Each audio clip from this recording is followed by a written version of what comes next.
Welcome back, warrior. Okay, so we're reading Doctrine and Covenants, section 59. So the previous revelation, section 58, was given August 1st, 1831. And in that revelation, Sidney Rigdon had been commanded to consecrate and dedicate this land and the spot for the temple unto the Lord. So therefore, that is exactly what they did the next day, which I love that they're like, oh, good. Okay, we'll just go and do, and on August 2nd, 12 men representing the 12 tribes of Israel carried a log and laid it upon the ground as the foundation of Zion. Isn't that neat? Okay, and then on Sunday, August 7th, Polly Knight passed away. Remember, she wanted to be alive long enough to step into Zion. So at her funeral, Joseph declared, "A worthy member sleeps in Jesus till the resurrection." It was on this Sabbath day when Polly died, on the now dedicated land of Zion, where Joseph received the revelation recorded in section 59. So Joseph Knight wrote of his wife's death. She died the 7th day of August. She was buried in the woods on a spot chosen out by ourselves. I was along by where she was buried a few days after, and I found the hogs had been to root where she was buried. I being very unwell, but I took my axe the next day and went and built a pen around. It was the last I done for her, end quote. Isn't that so sweet? Like he was trying to protect her even while she had already passed. And so I think that's so neat. In fact, there's actually a billboard, and I didn't know this, but there's like over 100 billboards all around. There's a Reagan Marketing, and they own a lot of billboards and have like billboard marketing. And the wife of the owner / founder of Reagan Marketing, now I can't remember her name, but what is her name? Anyway, there's so many billboards that have her face on it, and it's like in memory of. And so like her husband, who owns the place, like put out all those billboards on his own billboards. Instead of selling them, he paid he didn't have to pay for them because he owns them, right? But he put all this marketing material about her memorial. And so I just think it's the sweetest thing that he did that and he says that when he drives around and sees those billboards, that it reminds him of her, and it's so sweet. And I'm like, oh, but she died in 2024, and right now it's like June 2025, and so it's like just kind of a little thing to keep her alive, right? But what's crazy is now people on social media are like calling her like what do they call her? The princess of the highway, or the queen of the highway, or something like that. And it's just really cute, like a way to memorialize, I don't know, someone after they've passed. So super sweet. And some people are like haters about it. I'd rather see her memorial of like this sweet old lady than of some of the risque, raunchy, gross stuff that's out there. So thanks. I'm so glad she's on the freeway. You know what I'm saying? Okay, so Doctrine and Covenants, section 59. And we're going to read the little synopsis, or not the synopsis, the beginning.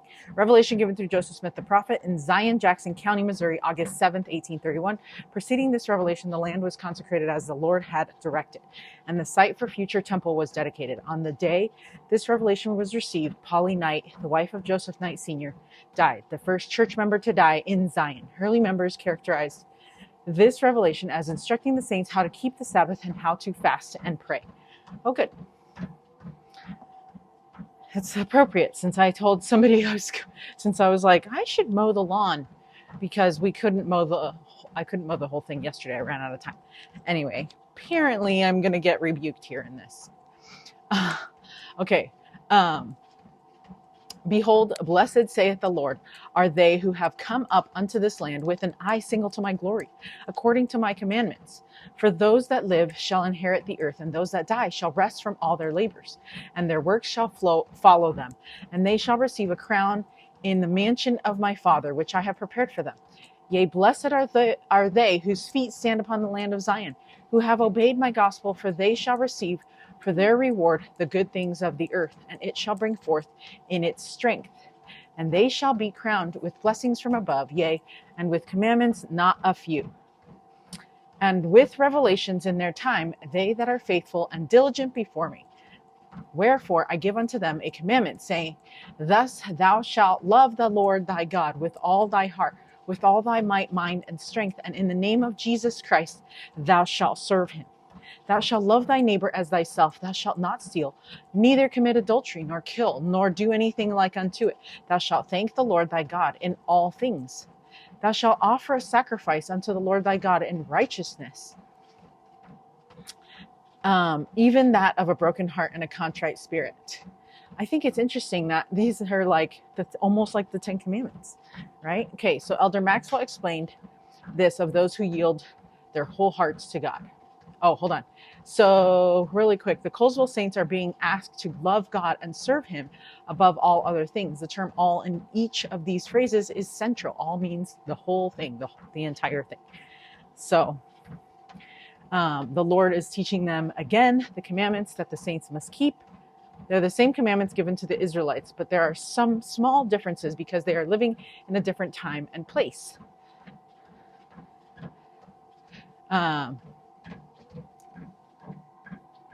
Okay, and then Elder Maxwell explained this. As the Lord communicates with the meek and submissive, fewer decibels are required and more nuances are received. Even the most meek, like Moses, learn overwhelming things they never had supposed. But it is only the meek mind which can be shown and so stretched, not those, as Isaiah wrote, who are wise in their own eyes. God's counsel aligns us and conjoins us with the great realities of the universe, whereas sin empties, isolates, and separates us, confining us to the solitary cell of selfishness. Hence the lonely crowd in hell. Spiritual submissiveness means instead community and communion. As the mind and the heart become settled, we then spend much less time deciding, and much more time serving. Otherwise, the more hesitation, the less inspiration. End quote. Ooh, I love that because I'm always stuck in decision fatigue. You know what I mean? And analysis paralysis and stuff. And so now you know where it's coming from. Elder Neil A. Maxwell, willing to submit, April 1985 General Conference. That is a good one. We then spend much less time deciding and much more time serving. Otherwise, the more hesitation, the less inspiration. Okay, verse 9.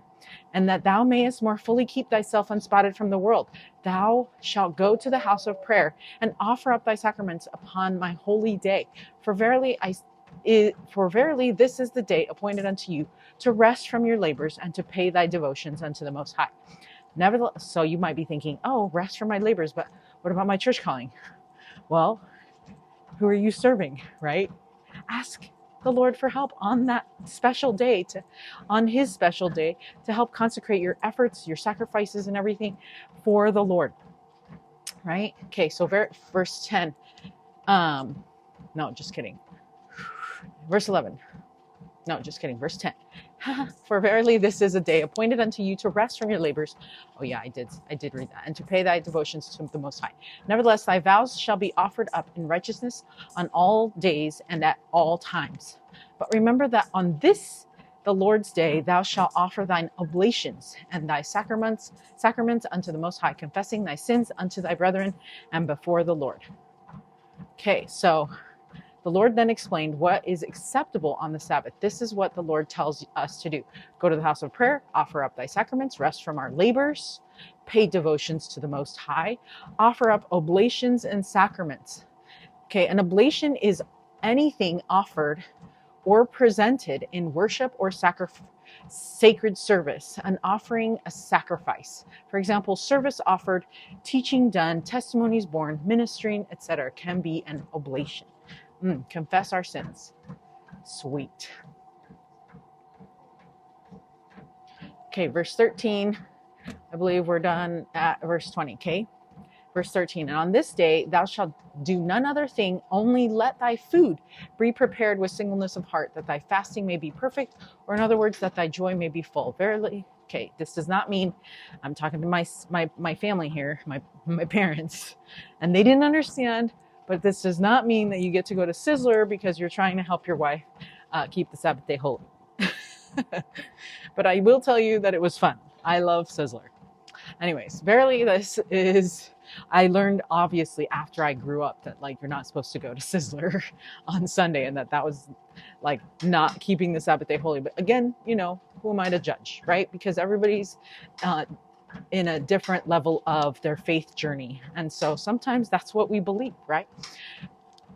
But yeah, my parents did divorce, so I don't know if it has anything to do with that, but it clearly didn't help protect our family because we didn't keep the Sabbath day holy in a way that we could have. Okay, verse 14, verily this is fasting and prayer, or in other words, rejoicing in prayer. And inasmuch as ye do these things with thanksgiving, with cheerful hearts and countenances, not with much laughter, for this is sin, but with a glad heart and a cheerful countenance. Verily I say that inasmuch as ye do this, the fullness of the earth is yours. The beasts of the field and the fowls of the air, and that which climbeth upon the trees and walketh upon the earth.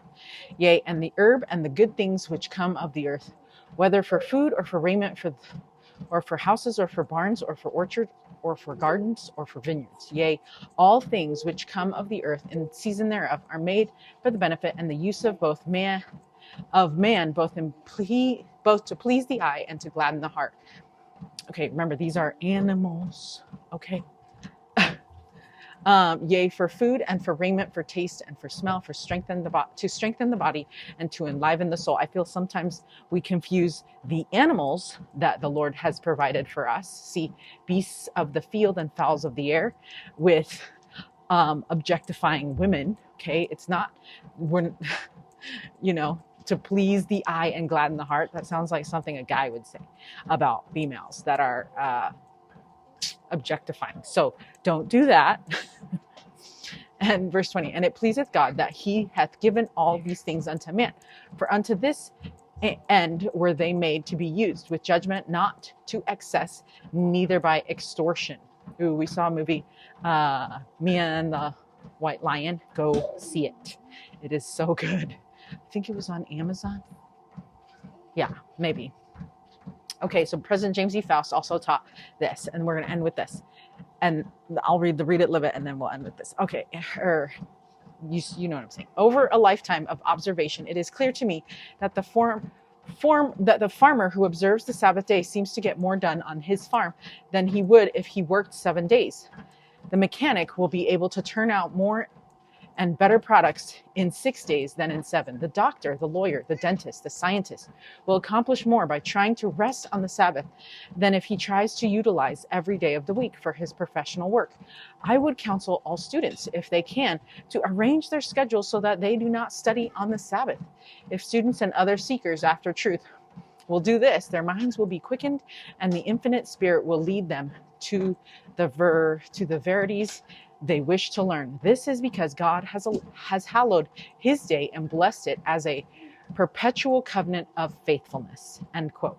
President James E. Faust, The Lord's Day, October 1991 General Conference.